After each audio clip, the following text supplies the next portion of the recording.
Hello everyone, today I'm going to show you how balloon mechanics work in physics game. Firstly, let's see what we are going to learn. So here in my game, I have a chapter here which contains balloon mechanics. So let's see how it goes and what we are going to learn. So as you can see, this balloon is attached to a player which is lifting the player, and as soon as it collides with the spike, it pops up. So this is what a balloon mechanics should look like, right? So let's see how we can implement it. So it is quite easy. I have created a test scene here.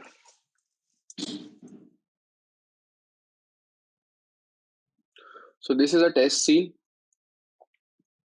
Here what I have done is, also guys, you can get this project uh, for $30. This project has so many features. I have attached a link in the description of this project, and also all the features that I have explained in the video. So you can check that out. So what I have done here is I have created a prefab of called man team, which contains balloon and man. So how this balloon is working, how it is attached. So let's see. So this balloon has various components. As you can see, first we have this sprite of balloon, and then here the main very important thing is the rigid body. So this rigid body, it is of type dynamic, and now what I have done, the mass is one, or what you can also do is use auto mass. So it will automatically calculate the mass which is appropriate according to the size of this object. So for like simplicity, I just made the mass one. The linear drag is 0, angular drag is 0.5, and this most important factor here is gravity scale. So whenever the gravity scale is below 0, that is a negative, your object will have some upward motion that is against gravity, as you can say. So I have kept it -1,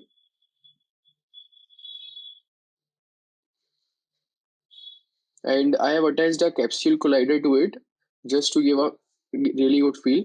So now how this balloon, this is affecting the player.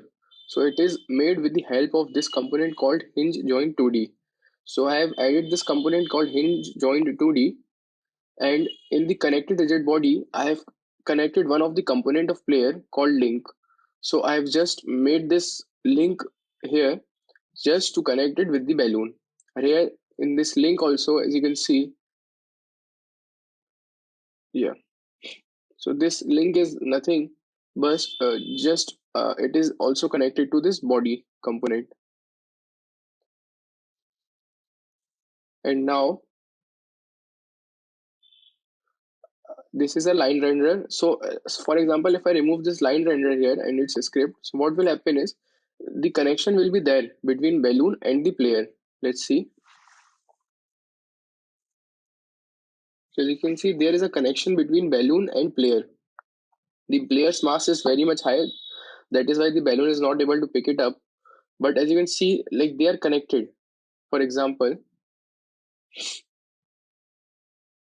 if I increase the gravity scale of balloon to -2,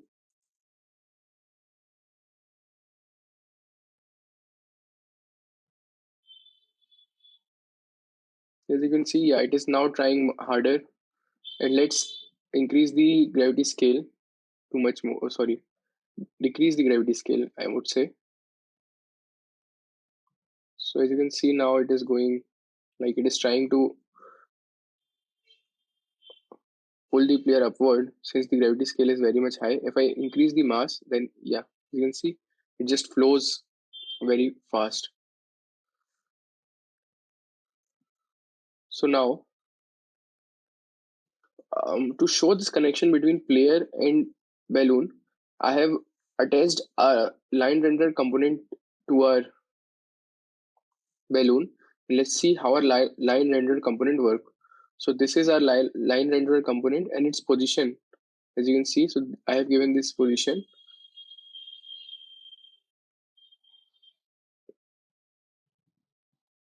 So how this line renderer is updating in real time. So let's just check it out. See, as you can see here, if I am updating its Y position, let me just update its Y position. Yeah. as you can see. So I've just given it some manual value here.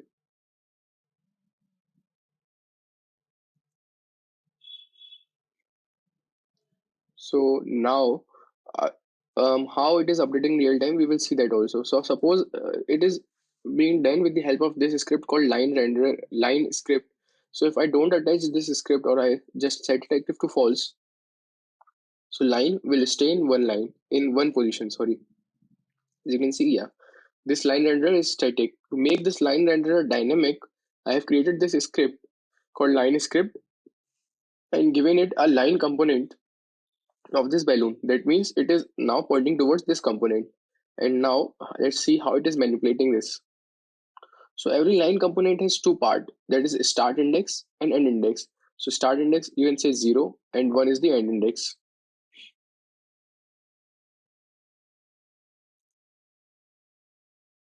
I can also add many points in between. If suppose if I will I can also add a point 2. So then it will have some other sort of structure for simplicity, and for this purpose let's just take line 0 as a start and 1 as the end. So I am taking 0 as a start, and as you can see what it is saying, it is saying to set this position to base.transform.position and its end position to connected body dot position. So our connected body is, let's see here.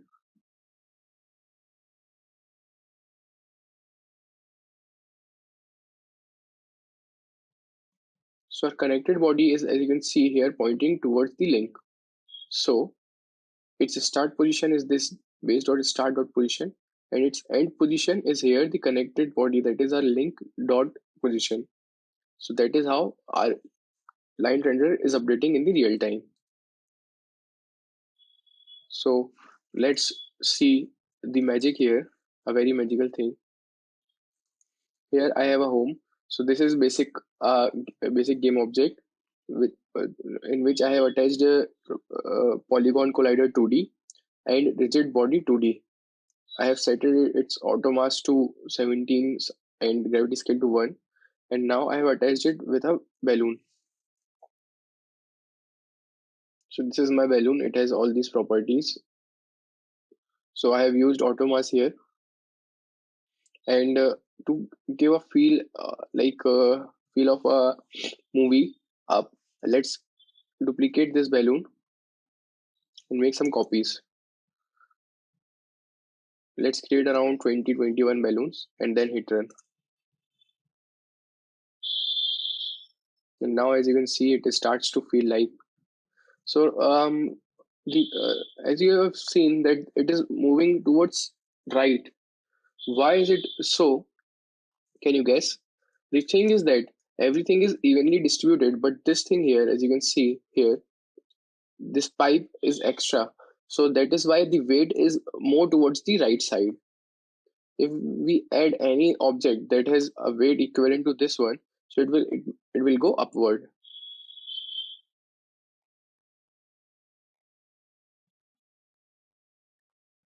As you can see now our home is starting to fly, just like the movie.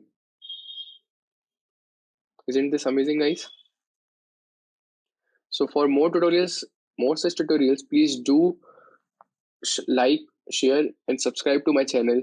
And I will keep updating all the tutorials. Also, please do check out the source code in the description. You will find amazing. Like this code has really amazing features. I have discussed it in a previous video. You can check it out. There are many mechanisms like label mechanisms, character selection, label localization, and much more. So I hope you will learn a lot from that project. And also, if you feel stuck anywhere in that project or you find any difficulty, bug, or you need to understand any line of code, you can contact me directly via mail. And hope to see you guys soon. Bye bye.